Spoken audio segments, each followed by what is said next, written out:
In this video, we're going to be taking a look at the drilling toolpath strategy within Vectric Spark. This toolpath allows closed vector shapes to be drilled to a specified depth based on the center point. This is ideal for simple projects like this open sign, where you want to create some mountain or hanging holes, as you can see here. We're looking at the final preview points of this project here though, so we'll just head back over to the 2D view and we'll take a look at the vectors that we've based this drilling toolpath on. So this is just based on these two closed circular vectors. There's nothing special about these, just normal circles that have been created using the Draw Circle tool. So we can take a look next how we can toolpath these to create the drilling toolpaths from the center points. But first of all, we'll just take a look over our job setup. So I'm just going to head down to the Setup Sheet Edit button. Just single left click on that to open into the form. And I'll just check over, I've got my material thickness currently set at 1/2 inch. So I'll just need to bear that in mind, make sure that it's accurate to the physical material that I'm going to be drilling on my machine. Okay, and now we've checked over the job setup, we can take a look at how we can set up a drilling toolpath within Vectric Spark. Before I do that, I'm just going to switch off the visibility of the example drilling toolpath that we've got in the save file. And I've already got my two circular vectors selected. So again, this is just going to dictate the positioning for our drills in the strategy. So to open the drilling toolpath strategy, we need to head over to the right-hand side Toolpaths pane. And in the Create Toolpaths tab, we've got our list of toolpath strategies that we can apply underneath. So the drilling toolpath is the 4th along, and it's clearly indicated by a grid of 6 holes here into material. So we'll single left click to open into the form, and the first thing you'll see at the top, as with the other toolpath strategies, is our object selection. So because we've already got our two closed vector shapes selected here, it's telling us that we have 2 selected objects. Moving on down in the form, the first parameters are going to be the start depth and the cut depth. So just to explain what the start depth does first of all, this is to account for any areas of material that have already been removed from the surface of the material you're machining.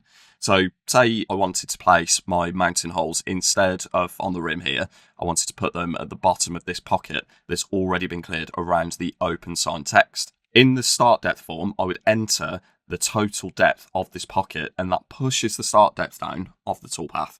So for example, if this pocket was 0.2 inches deep, we would enter 0.2 into the start depth form, and that would be where the tool is pushed down to as a rapid move rather than a plunge move to start the cut depth. So these are additive. If we've got, for example, a 0.1 inch cut depth, we would start at 0.2 from the material surface and then cut 0.1. So the total depth would be 0.3, but it's 0.1 into the bottom of that pocket. In this case though, because I'm placing my mountain holes on this rim, we don't need the start depth, so we can instead enter 0 into here. And I know my material's 0.5 inches thick, and I also know that I want options here to use these holes as either mounting holes for fixing with screws or for placing rope or chain through this. So I'm going to give myself a bit of an allowance, and I'm going to cut 3/4 of the way through the material. So we'll go through a cut depth of 3/8 of an inch, 0.375. And the next section of the form is the tool selection. So you'll see a select and an edit option, as with the other toolpath strategies. Now the select option, if we click this, will open up into the main tool database. So this is where all of your saved tool data lives. And we can just go through and select the drill that we'd like to use to cut these holes. Now this can be of any tool geometry you like. So unlike the other 2D toolpaths, the drilling toolpath stands out because it only uses the center position of the closed vector shape. This means that it's not constrained by the size or shape of the vectors, so you're not tied to the diameter of the circles here. If you use a tool that's larger than these circles, the software won't prevent you from applying the toolpath. And this just makes it a really flexible tool to have. So in this case, we're just going to use a reasonably sized drill, so going for the 1/4 inch drill, the brad point 118 degree that we've got as an example in the software here. I'm not going to mess with the settings too much because I've already checked through and I know that these are safe and appropriate for the situation. So we'll just click select, and that's selected the 1/4 inch drill bit. The edit button, unlike the select button, would only apply to this one toolpath. So if we made changes to the tool settings after clicking the select button, this would apply the changes to the saved tool data. If we use the edit button, it will open up with the parameters and saved feeds and speeds for the selected tool, but any changes that you make in this form will only be applied to this toolpath. So for example, we could go for a 30 inches per minute plunge rate, click done, that will apply to this toolpath, but the saved tool, the 1/4 inch drill, will remain unchanged. The next option we come to in the form is to use the vector selection order. If we switch this on using the toggle button to the right here, this will mean that the order that we select the vectors that we're going to base the center points for our drilling toolpath on will dictate the order of the cut path. For example, if I select the right hand side vector first, before holding shift and then selecting the second one, with use vector selection order, this would mean that the tool would move from the datum position, wrap it over to the right hand side, complete the first drilling toolpath before retracting, and then rapiding over to the left hand side. With this option switched off, because we've got the datum position in the bottom left hand corner, it's likely that we'd see the tool move to the left hand side to complete that one because it's closer to the datum position, before retracting and moving over to the right hand side. So this is a really powerful way that you can customize and have full control over your cut path. In this case though, I'm not too bothered about which one's cut first, so we don't need this option for the example.